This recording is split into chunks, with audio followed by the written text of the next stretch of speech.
এবার অভিষেকের খড়কুটো সোনিয়া রাহুল, এই প্রশ্ন করতে হচ্ছে তার কারণ সোনিয়া রাহুলের সঙ্গে বৈঠক করেছেন অভিষেক। সোনিয়ার সঙ্গে প্রায় 1.5 ঘন্টা আলোচনা, এমনটাই সূত্রের খবর। হাত শিবিরের হাত ধরে তাহলে কি বাঁচার চেষ্টা মমতা বন্দ্যোপাধ্যায়, অভিষেক বন্দ্যোপাধ্যায়? এই প্রশ্নই উঠছে। দুর্দিনে কংগ্রেসকে আঁকড়ে ধরার চেষ্টা মমতা অভিষেকের।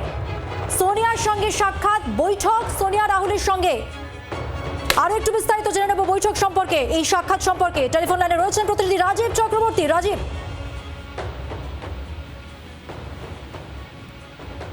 রাজীব শুনতে পাচ্ছ? যোগাযোগ বিচ্ছিন্ন। আপনাদের জানিয়ে রাখবো অন্যতম গুরুত্বপূর্ণ একটা পয়েন্ট এই মুহূর্তে যেটা জানা যাচ্ছে যে অভিষেক বন্দ্যোপাধ্যায় সোনিয়া রাহুলের সঙ্গে বৈঠক করলেন। সোনিয়া গান্ধীর সঙ্গে রাহুল গান্ধীর সঙ্গে বৈঠক, প্রায় 1.5 ঘন্টা ধরে আলোচনা হয় তাদের মধ্যে। আর এখানে সব থেকে বড় প্রশ্ন হয়ে দাঁড়াচ্ছে যে বিপাকে পড়েছেন তারা। এই বিপাকে তাহলে কি হাত শিবিরের হাত ধরতে চাইছেন আর হাত ধরেই বাঁচার চেষ্টা?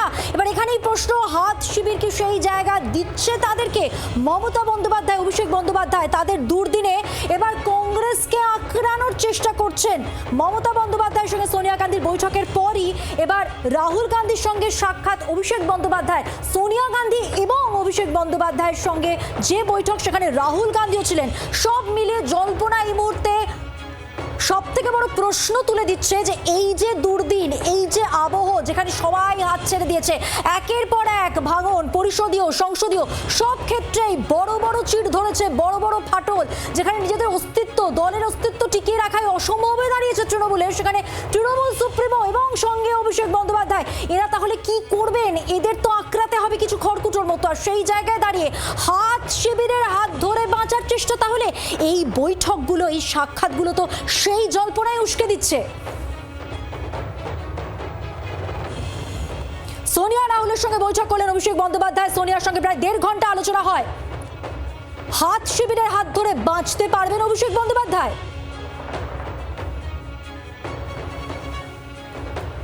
কেন্দ্রীয় প্রতিমন্ত্রী সুকান্ত মজুমদার এই মুহূর্তে আমাদের সঙ্গে টেলিফোন লাইনে রয়েছেন। সুকান্ত বাবু, দুর্দিনে কংগ্রেসকে আঁকড়ে ধরে বাঁচার মরিয়ার চেষ্টা মমতা বন্দ্যোপাধ্যায়, অভিষেক বন্দ্যোপাধ্যায়।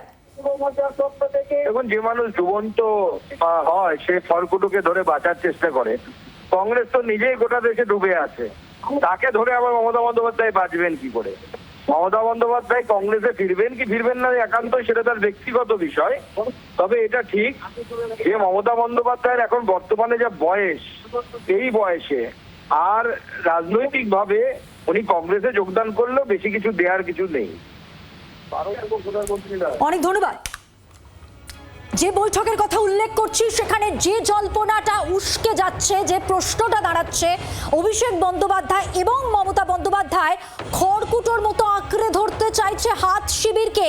এবার প্রশ্ন, এই শিবির তাদেরকে জায়গা দেবে কিনা? সোনিয়া গান্ধীর সঙ্গে বৈঠক অভিষেক বন্দ্যোপাধ্যায়, মমতা বন্দ্যোপাধ্যায়, আর সেই বৈঠকে যোগদান করেছেন রাহুল গান্ধী। আর এই বৈঠক নিয়ে আরো একটু বিস্তারিত জানবো। টেলিফোন লাইনে যোগাযোগ করেছি প্রতিনিধি রাজীব চক্রবর্তীর সঙ্গে। রাজীব, দুর্দিনে এমন একটা আবহে এই যে বৈঠক, এই যে সাক্ষাৎ যথেষ্ট তাৎপর্যপূর্ণ, শেষ পর্যন্ত কোন জায়গায় যাচ্ছে বিষয়টা? দেখো, এই মুহূর্তে বিষয়টি অনেকটাই জটিল হয়ে গিয়েছে। তার কারণ কংগ্রেস সূত্র দাবি করছে, অত্যন্ত বড় একটি দাবি তারা করছেন। সেই দাবিতে বলা হচ্ছে যে কংগ্রেসের তরফ থেকে মমতা বন্দ্যোপাধ্যায়কে প্রস্তাব দেওয়া হয়েছে যাতে কংগ্রেসে মিশে যায় তৃণমূল কংগ্রেস। আবারও জানাচ্ছি, কংগ্রেসে তৃণমূল কংগ্রেস মিশে যাক, এই প্রস্তাব দিয়েছেন সোনিয়া গান্ধী।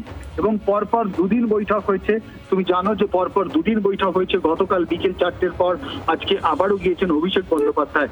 কি সেই প্রস্তাব? কংগ্রেস সূত্র জানাচ্ছে যে সেই প্রস্তাবে বলা হয়েছে যদি দল অর্থাৎ তৃণমূল কংগ্রেস কংগ্রেসের সঙ্গে মিশে যায় তাহলে মমতা বন্দ্যোপাধ্যায়কে দলের সহসভাপতি পদ দেওয়া হতে পারে, আর অভিষেক বন্দ্যোপাধ্যায়কে সাধারণ সম্পাদকের পদ দেওয়া হতে পারে।